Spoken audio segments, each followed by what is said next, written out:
Salam sejahtera dan salam Malaysia Madani. Bersama saya Javinia Jim dalam Berita Pagi Sabah edisi Isnin 30 Disember 2024. Penduduk kampung Binunuk dan Bali Bata di Beaufort akan segera dipindahkan ke Pusat Pemindahan Sementara PPS sekiranya berlaku banjir akibat pelepasan air empangan Pangi di Tenem. Mereka akan ditempatkan di PPS Dewan Pak Musa dan Dewan Dun Banir. Kedua-dua kampung berkenaan antara kawasan pertama yang dilanda bencana banjir sekiranya air dari empangan Pangi dilepaskan.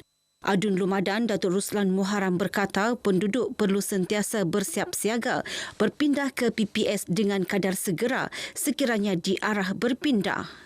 Kampung Binunuk dan Bali Bata inilah yang kampung yang pertama menerima limpahan air tersebut.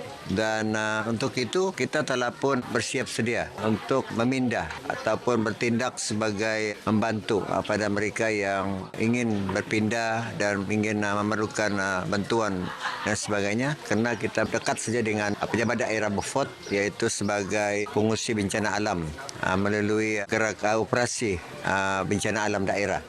Beliau ditemui RTM sempena sambutan Hari Natal dan Tahun Baharu 2025 peringkat Kampung Binunuk.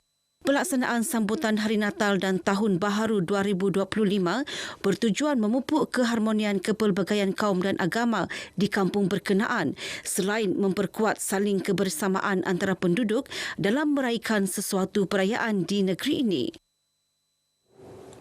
Pengerusi Pakatan PH Sabah Datuk Iwan Benedict akan terus melaksanakan mandat yang diberikan sebaik mungkin. Tegasnya beliau lebih mengutamakan kepimpinan daripada jawatan. Sekiranya masih ada yang tidak berpuas hati, maka tempoh 2 tahun itu bolehlah dibawa semula dalam pemilihan nanti. Saat itulah masa yang sesuai untuk assess ataupun menilai kepimpinan saya. Datuk Iwan yang juga Presiden Pertubuhan Kinabalu Progresif Bersatu APCO berkata demikian ketika diminta mengulas mengenai kenyataan beberapa pemimpin PH Sabah mengenai pelantikannya sebagai pengerusi PH Sabah. 1 Disember lalu, Datuk Iwan dipilih sebagai pengerusi PH Sabah bagi penggal 2024 hingga 2026. Beliau menggantikan Ketua Cabang Parti Keadilan Rakyat PKR Kota Kinabalu, Datuk Seri Panglima Christina Liu. Persatuan Keusahawanan Cekap Sabah PKCS dengan kerjasama Kelab Rotary Likas Bay dan Rotary Club of Kota Kinabalu Mandarin komited membantu usahawan terjejas kebakaran di Kampung Tanjung Aru Baru. Ia dizahirkan berusi agihan sumbangan berupa keperluan perniagaan. Menurut penyelaras projek Kelab Rotary Likas Bay Audrey Koh, antara peralatan yang disumbangkan termasuklah kuali kawah, dapur memasak, peti sejuk dan mesin jahit. Consider investment kerana yang kita punya penerima, dorang tidak dapat berbuat bisnes. Jadi daripada kami bagi ikan, bagus lagi kita bagi kuali kan. Dari bagi pakaian yang terpakai, bagus juga kita bagi mesin jahit supaya dorang boleh tambah mata pencarian untuk keluarga selepas kebakaran yang sangat memilukan ini. Beliau bercakap kepada media selepas penyerahan sumbangan berkenaan. Sementara itu, pengerusi PKCS Denison R. Indang memberitahu pihaknya dalam perancangan untuk menganjurkan kursus kemahiran perniagaan bagi memperkasa usahawan di sekitar Tanjung Aru Baru. Pihak PKCS akan berusaha untuk membantu memfasilitasi usahawan-usahawan ini dan beberapa usahawan-usahawan lain di sekitar Kota Kinabalu dengan agensi-agensi kerajaan dan juga institusi-institusi latihan untuk menambah baik pengetahuan dalam asas perniagaan. Bagi usahawan terjejas, sumbangan diberikan memberi harapan baharu kepada mereka untuk memulakan perniagaan. Di sini saya ingin ambil kesempatan untuk ucapkan terima kasih kepada Rotary Club sebab memberi kami sumbangan untuk memulakan perniagaan kami.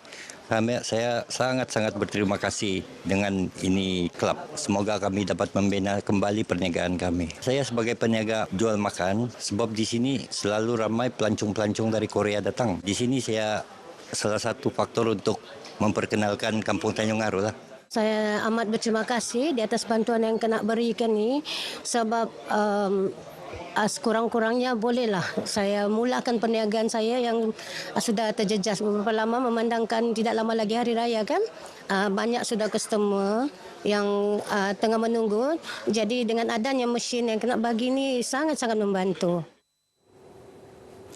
Sambutan Hari Keluarga antara platform kepada setiap anggota keluarga untuk mengenali antara satu sama lain, khususnya mereka yang tinggal di daerah atau negeri berlainan.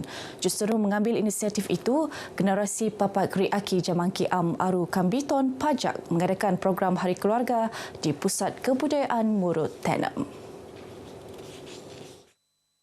Pengerusi Penganjur Pajak Stanis Buandi berkata program ini diadakan bagi mengeratkan hubungan persaudaraan antara ahli keluarga yang kini telah mencapai 5 susur galur. Beliau yakin sambutan Hari Keluarga dapat memperkukuh silaturahim dalam kalangan ahli keluarga besar. Lebih 200 ahli keluarga generasi pajak menjayakan sambutan ini yang diisi dengan pelbagai aktiviti menarik. Imbasan Sukan. Tahun 2024 mempamerkan kejayaan manis buat kontingen Sabah, namun masih terdapat beberapa ruang yang boleh diperbaiki untuk mendapatkan pencapaian terbaik negeri. Ikuti imbasan disediakan Muhammad Syafif Syahiran Deni.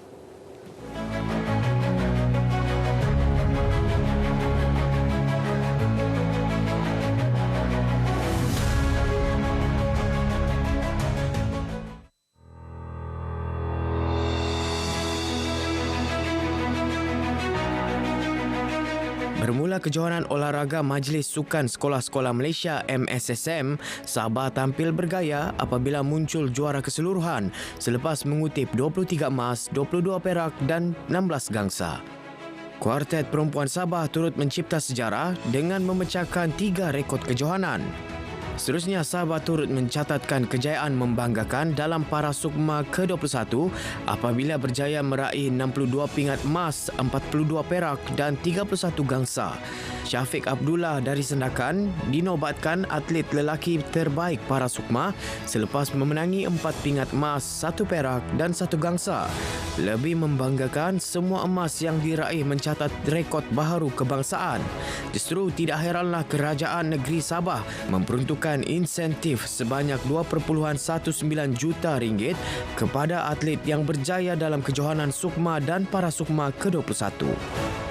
Kita kena konsentrate kepada sukan-sukan yang banyak menawarkan pingat. Kita harap bakat-bakat dari MSSM ini kita akan bersama-sama dengan JPN, bersama-sama dengan jurulatih-jurulatih kita untuk menjaga atlet-atlet ini, kemudian akan menyumbang kepada pasukan negeri kita di Sukma nantilah. Untuk tahun 2024, pasukan sepak takraw Sabah mencatat kenangan yang cukup manis lah.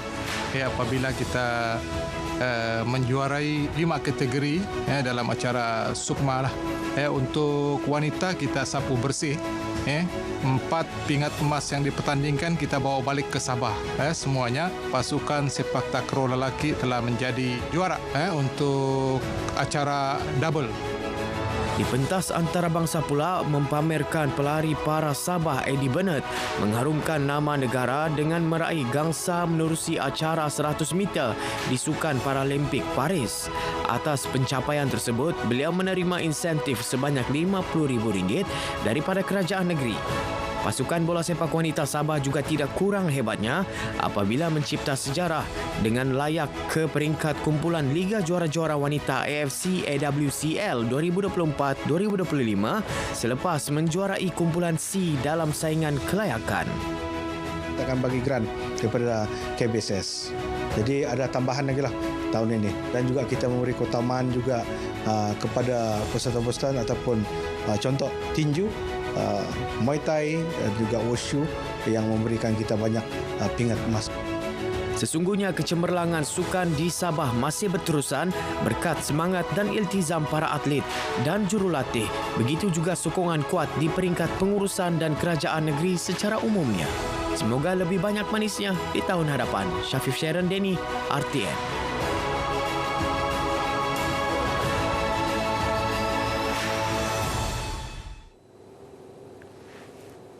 Baik, paparan itu mengakhiri berita pagi Sabah kali ini. Menyusul selepas ini berita pagi Sarawak. Dari sungai hingga segara, Palestin pasti merdeka.